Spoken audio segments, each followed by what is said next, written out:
Greetings, ladies and gentlemen of YouTube. I'm Lewis Cipher, and this is the Devil's Advocate Debate Club. Welcome back. Today, I'd like to talk to you about a very serious and important topic. And I'm still getting used to the auto-tracking feature on my new phone, so if it's blurry or wiggly, I can't see it, so I apologize. However, today's topic is going to be one that's certainly been overdone in recent times, and that is the issue with police, what I believe can be done about it, and where it stems from. Because I don't think we can really hope to solve a problem without coming to the root cause of it. And while I know a lot of people are screaming in the streets about this issue right now, personally, I don't believe that racism is the true or only root cause of this issue. So I think that focusing to the degree that we have on one problem may very well cause us to ignore a much greater concern overall when it comes to policing. Now, where this comes from is looking into the numbers. I don't have them in front of me right now or memorized, and I'm not going to try and come up with them offhand, but these have all been listed in enough videos with millions of views and higher subscriber counts than I could ever hope to have that I would assume most of you are pretty familiar with at least the basics. Police interact with black people on average a lot more than white people. I mean, especially when you look at per capita, this is driven almost entirely by young black men. Other portions of the community are not as affected by it, and it comes very, very specifically from our inner cities. So I want to look at city versus urban policing, some of the differences, and why people in most of the middle of America are fairly happy with their police, where people in most of the big cities might never be able to be. I have some potential solutions, but getting them implemented would be incredibly difficult, and this is a real problem. This is where we get to the title of the video, Officer Friendly versus the SS. Let's start with officer friendly. Now, this is what most people knew policing to be for most of America's history. You probably knew the police officers in your area. Oh, excuse me. You probably had some idea who they were, might have gone to church with their families. At the very least, you'd probably met somewhere outside of getting a police ticket. Now, even in moderately sized cities, this is no longer generally the case. However, when we get to the truly big cities, most people interacting with a cop have probably never met that cop. They might have a dozen interactions with a dozen different cops and have never met any of them before those interactions with the police. This creates a series of differences. Now, in rural communities, the police are a part of the community that they're policing. They have to a degree, care about it. Now, if that policeman, especially if it's a sheriff who has basically control of the police of a county, which happens in some rural areas, has particularly heinous morals or beliefs, this can cause real problems. Generally ones, if it's the case of a sheriff's department, that the people would have at least voted for, rather than just going through whatever police force hiring process there is. But this can create real issues where basically a sheriff in a small town has near abject absolute authority to do what he will because, well, him and his friends are the ones enforcing the laws. But when you get outside of that, when you get to places where the people have been careful in their elections and have elected good sheriffs, or where there are small town local police forces that are a part of that community, by and large, we don't see a lot of these issues. Almost all of the police shootings that are in the media and that people are complaining about these days have come from the big cities. And yeah, big cities have bigger populations and higher population densities, so there's just more likely to be shootings in big cities. If you look at the percentages in America, for instance, you're slightly more likely to live in a big city than not. So just over 50% of our population is in our biggest cities, and the rural areas in between them make up, well, about the other half, but a little bit less. What this means is that, well, if big cities are more likely to have corrupt cops, or you're more likely to have bad experiences with cops in big cities, and most people live in big cities, especially when the gap between people on who are represented online or in the media, and especially on social media, is even bigger than the population gap between big cities and rural areas. Way more people in the big cities are represented in the media and go around being active on social media and other places online. So you see a lot more stories about the bad cops than the good when it comes to media representation and anecdotal evidence. When you look at the statistics, most areas outside of these big cities are fairly happy with their police forces, might even support more funding for their police. Even in the big cities, if you look at the percentage breakdown by, I believe it was a recent Gallup poll, there have been quite a few that came out with this percentage, but basically between 70 to 80% of black people want the same to more policing. Now, putting it that way can be a little bit misleading, since it was between 10 and 20% of black people who wanted more policing, and the vast majority of that were ones who wanted the same policing that they currently have. What this really means is that around 50% of black people in and out of these big cities are happy with the amount of policing that they currently have. But that's not what the anecdotal evidence, the media, or the riots in the streets would have you believing. So sometimes it's important to take a step back from our emotions and from what we all feel in these issues, look at the data that we do have, whether or not it can be 100% trusted, and take a look at things logically. One moment, I need a drink.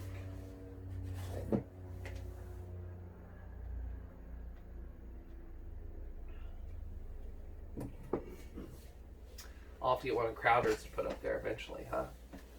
Anyway, so this leads to an interesting political divide, where most Democrats live in big cities and most Republicans live in rural areas.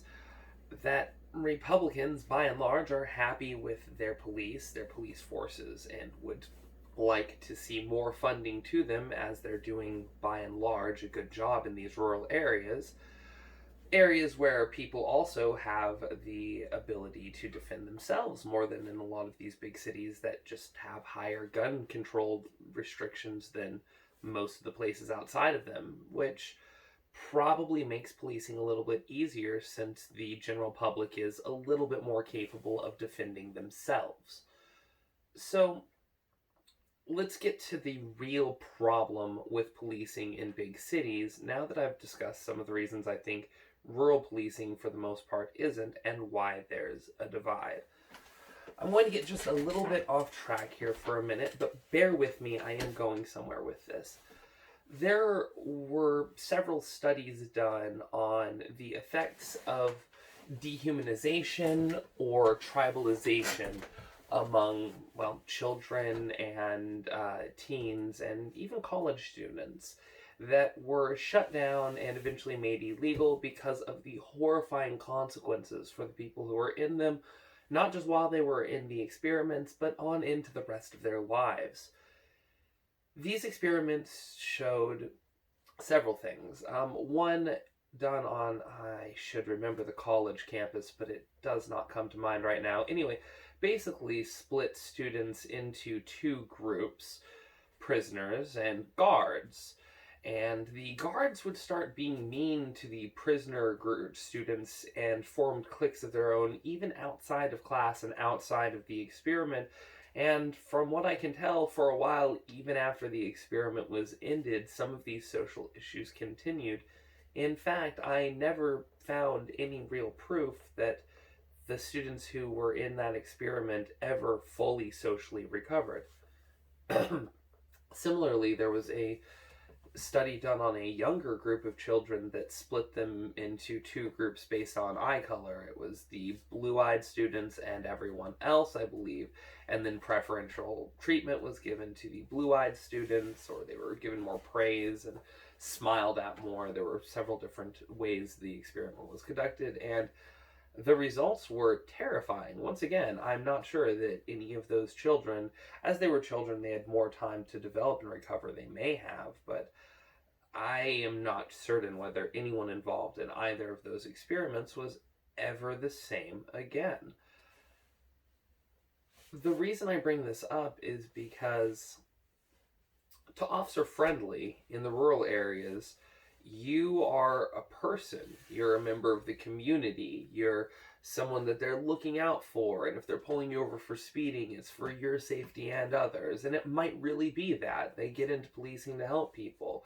Sure, a lot of them get into it for the power too, but a lot of them really do get into it to help people. I know personally people who have gotten into policing to help people. I'll tell one of those stories here in a little bit, but our high school cop was great.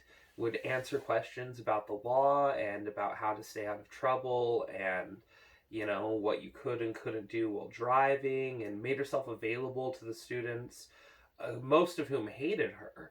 Officer Renee was absolutely fantastic. And if somehow you ever see this video, thank you for helping form my opinion on police, because I do know that a lot of people have negative experiences with police in their formative years, and I did as well when my house was wrongfully raided by police in full SWAT gear and surrounded, and they didn't let me put pants or shoes on when they dragged me out of bed and held me in cuffs for 3 hours, while surrounded by people who were fully clothed and not in cuffs in the back of the same SWAT van.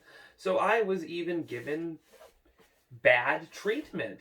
And what's really funny about this is that I was the only one in the back of that SWAT van who spoke fluent English. It was a bunch of Mexican farmhands, because I live on and have, spent some time working on and around a farm. And since I live on a farm, even if I didn't work on it at the time, I was in high school when this happened.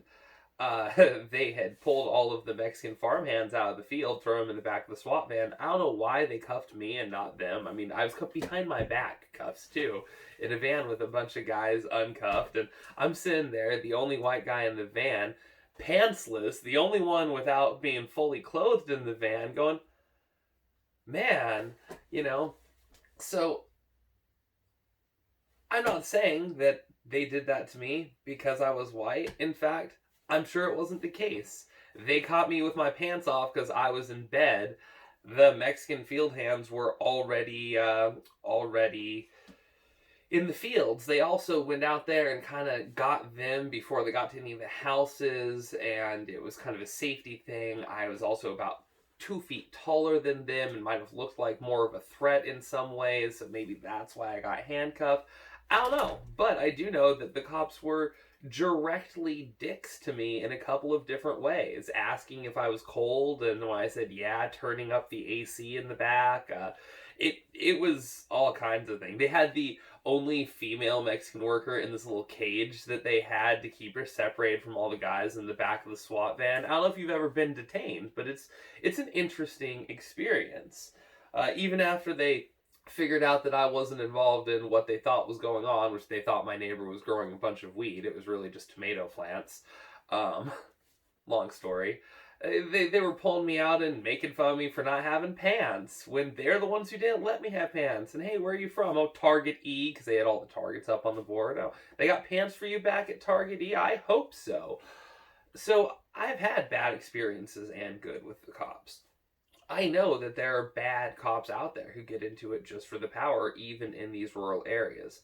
But it's much, much more likely to happen in the cities, and even cops who get into it for the right reasons get corrupted because, well, a few reasons. A, they're not sent to work in their communities. Big city cops in most cities are specifically sent to police areas where they don't live to avoid a conflict of interests, which sounds great on paper, but well, the small town cops don't seem to have the same conflict of interest problems in most cases. I guess maybe a visitor to one of those small towns isn't going to get the same treatment as the locals from the police in some cases. That can be a real problem. Neither side is perfect, but the biggest issues we're seeing are coming from these big cities because, well, the police there end up naturally dehumanizing people. They're sent into communities that they don't work or live in, surrounded by people who they're told are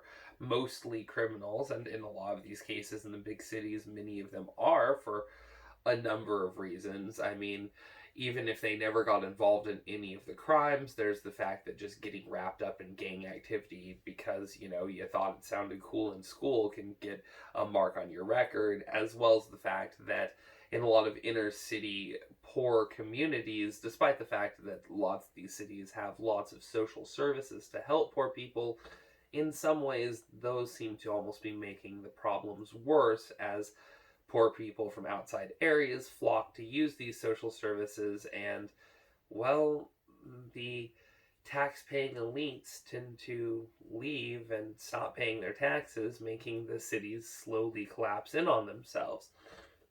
This causes police to get drops in funding, which they then probably blame on a public that isn't really part of their community. They dress differently and have different authority than the people around them, which is true of small town cops as well, but small town cops have reasons to invest in the community and the people around them, whereas big city cops, generally speaking, do not. So we see the effects of I think it was a Harvard study, but these studies on human psychology and what happens when you have a authoritarian group and a group under their authority. Unless they have reasons to be specifically involved in the community and in growth, becomes a destructive force every time. This is a well documented and well known part of human nature, and one that we really need to start addressing in how our big city police forces work. And this goes both ways. The cops, now because population density has led to the possibility of a lot more people being involved in a police event, sometimes with less police, well, this means that they have to be more armed and more prepared.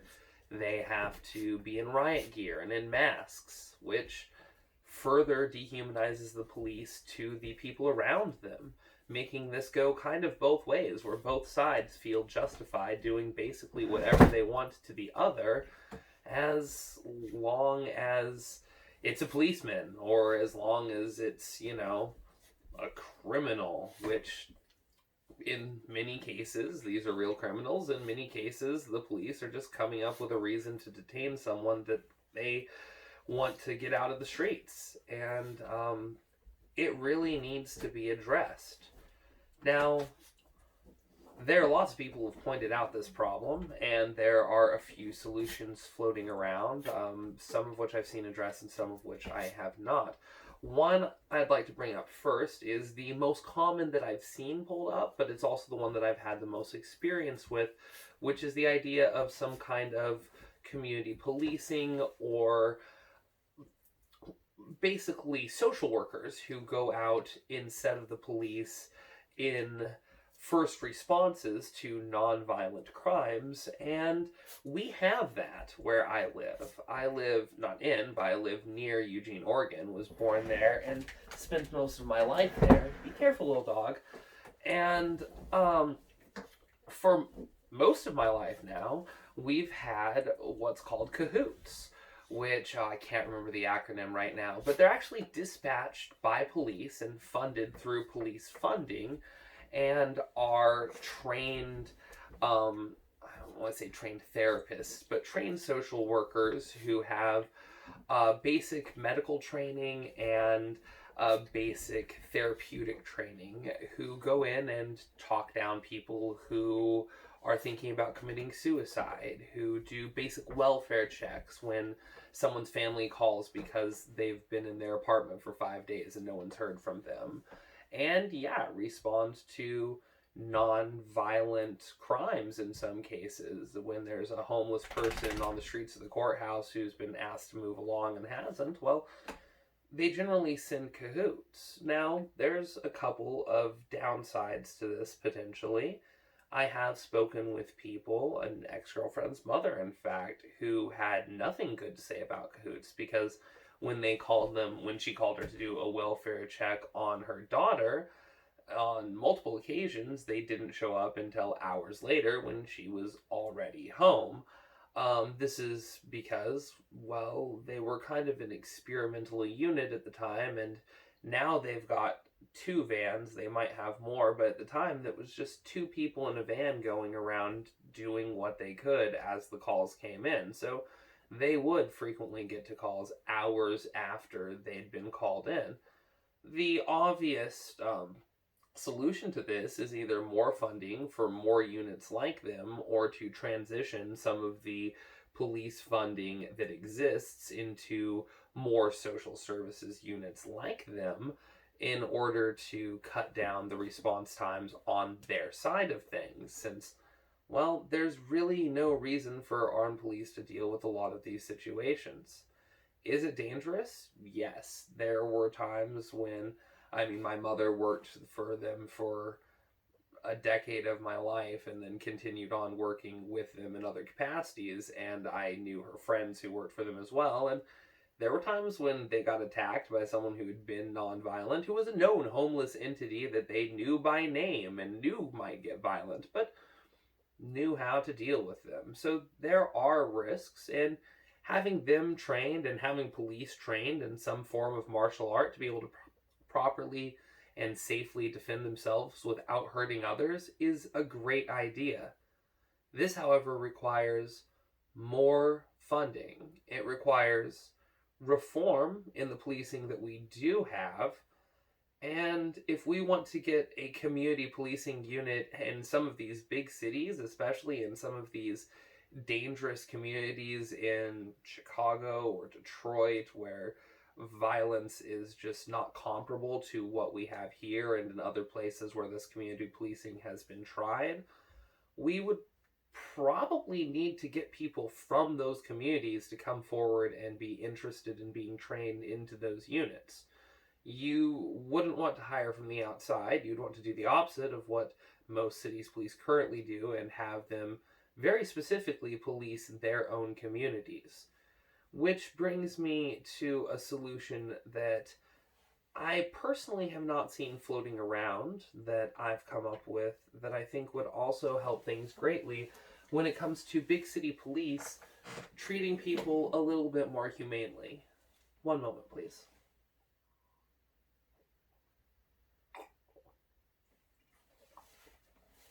You're a good boy, Brutus. So, as population densities grew, this has been a real problem for more than my entire life.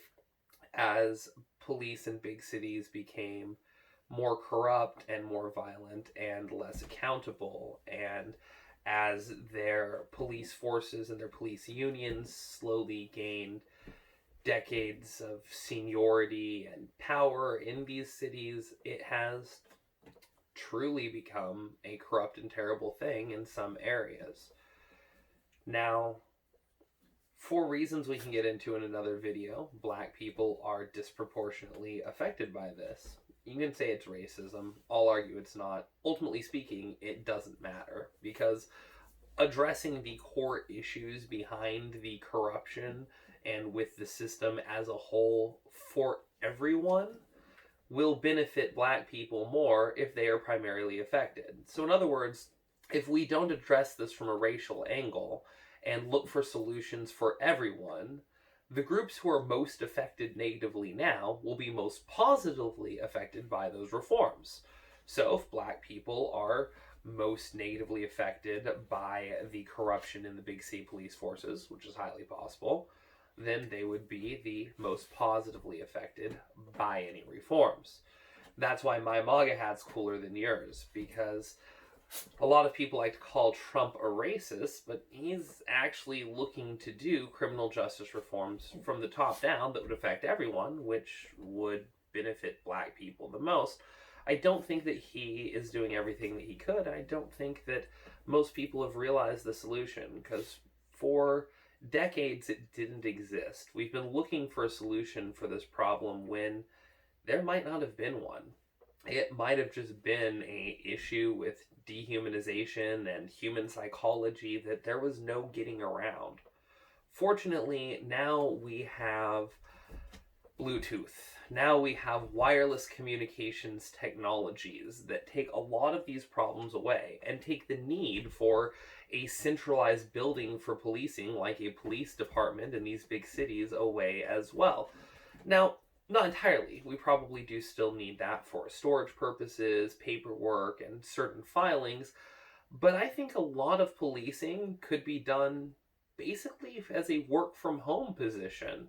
Not the trainings, but you set up areas for those, and then you have officers spread out in their communities. You have them wirelessly connected to call for reinforcements when they need. You have them with their own set of supplies in or near their home, basically operating closer to a sheriff's department. Maybe even expand the sheriff's department to have like city block sheriffs, where every city block or every jurisdiction in the city votes for a sheriff department that then takes over a section of their police funding and policing and is more directly community based. But basically, I think that our communications industry, I think that advances in technology have given us a solution that most people haven't spotted to the problem of policing. And I think it's because people are looking at the wrong problems. They're accusing police of just being racist and evil just for being police. And, well, I mean, I told you about Cahoots, the community policing program here, run out of Whitebird Medical Clinic, which, look it up. There isn't a bigger bunch of lefty Trump haters in the world than the group at Whitebird. I can guarantee it. They do more to help the homeless in the area than probably any other group too. I've got good and bad to say about them, but overall what they've done for the community is incredibly positive. And, well, one of their trained social workers who'd been working Cahoots for years decided to become a cop and went through the training and the process and is now Officer Jose. I figure his first name's actually less of a giveaway than his last in this case. And I mean, from what I know, from what I've heard, I haven't actually personally interacted with him. He's been a great cop. I wouldn't know, but I did hear at one point that there were no incidents on his record, at least, and I know that he got into it for the best reasons. He got into it because he cared about his community. He was worried about some of the police that he'd worked with, and he wanted to make a difference. So there are good cops out there. What we need to do is focus on them, expand their authority within their existing departments, and, well, start having them police their own communities so that they have some investment in the people that they're policing. But hey, that's just my opinion. Let me know what you think in the comments below.